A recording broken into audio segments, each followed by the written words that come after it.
So this place has been around in the family for a long time, and it was always a neglected piece of land. And there was this dream, to create a place where people can come and be close to the earth, and an idea was born. And yeah, the rest, as they say, is history, and here we are today.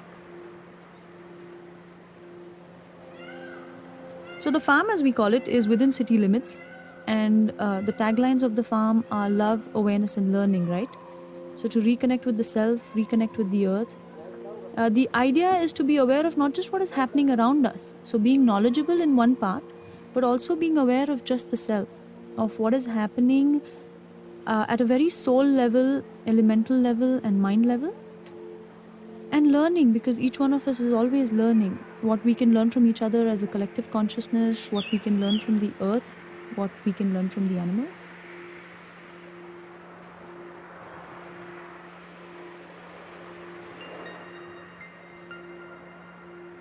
A lot of the stuff that we have used is stuff that people have donated.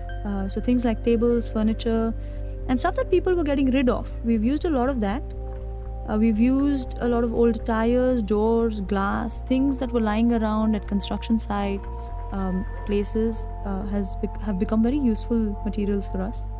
So a lot of scrap and waste for somebody else has become useful at the farm. Some of the structures we've built out of mud and cow dung, earth bags and cobbing.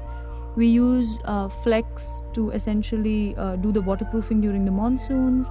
There's beer bottles, there's tires. When you visit, you will see there's a lot of new material as well that we used. For almost 3.5 years in the beginning, we avoided using cement. But I actually shifted here. And then to live here permanently, it was very challenging to get through the monsoon without the right kind of waterproofing. So much to our dismay, we made a little bit of peace with using as minimal cement as possible.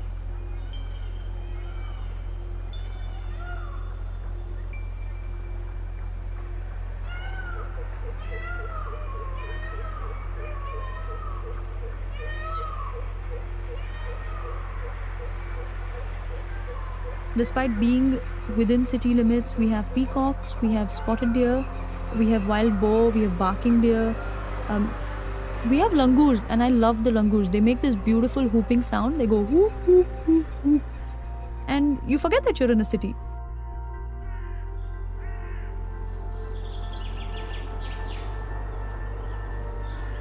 From the time that we started, we had noted perhaps 4 or 5 species of birds.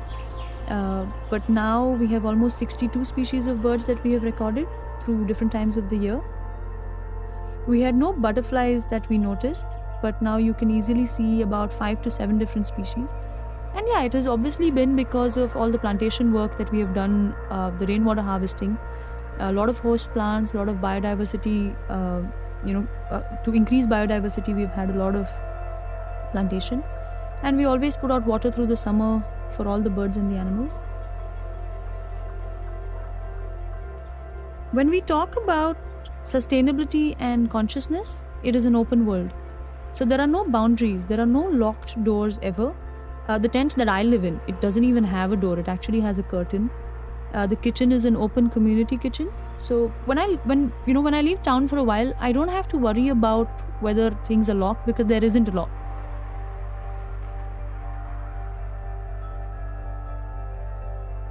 Everywhere around us, we see people struggling with how difficult life is. But life isn't. Life is actually quite beautiful. And that's what the earth does, right? That's what the farm does. It just grounds you. The earth just heals you. It's like receiving a really warm hug. It dissolves a lot of stuff for me. It's dissolved a lot of stuff for a lot of people. I've seen it. I've seen people walk through the farm and it makes them smile. And if there are smiles on the faces of people, then I'm smiling.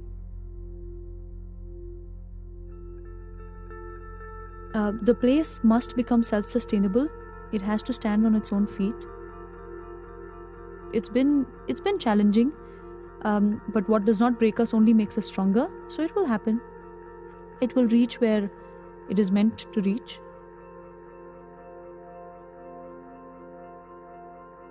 It's been here 4 years already, standing strong. The trees are here, the animals are here, the water is here. And as the challenges come, we will address them.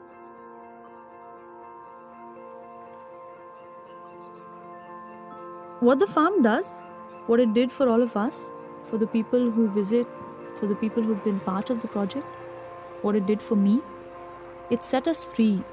It's given us an opportunity to work with nature, and we are really lucky that we have this chance to work with the earth. It set me free. And at the end of it, that is what it is about. It is essentially about coming back to your roots. It's about taking that one moment to just be.